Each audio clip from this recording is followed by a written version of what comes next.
From preschool onward, most classrooms are built around stillness. Sit on the carpet, stay in your seat, eyes on the board.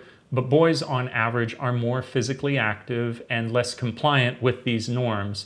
It is not bad behavior, it's developmental. It's that boys simply move around much more, and rather than tuning the system to the boys, we want the boys to tune to the system. Where when we're trying to teach them and assist them with what makes sense for them, it's kind of counterintuitive.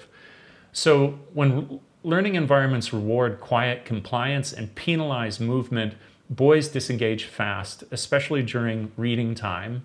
And over time, this mismatch between energy and expectation becomes a barrier to literacy. So that's the problem. Boys are more physically active, less compliant, they want to move around much more. So what can we do about that? Do we throw our hands in the air, or is there a fix? So the fix, the research is clear. When you let boys move, they learn better.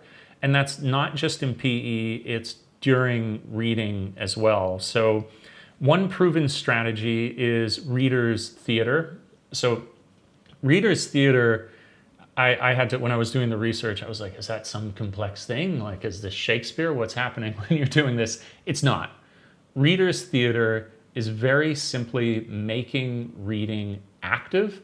And that can simply be that when you allow a child, if you're getting your boy to read, that you get them up and they can move around as they're doing it. And they could be simply moving when they're reading, or they could be gesturing as they read. There's in any way that you can build a kind of physicality into the reading session, you're likely going to get a better response. You get this link of motor function into what they're getting off of the page.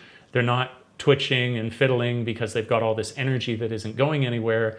They're integrating it into the experience, and we see great results from this. You don't pressure them to memorize. The point is to make reading vocal, performative, and fun. And studies show it improves fluency, comprehension, and even motivation, especially for boys who might otherwise dread sitting with a book.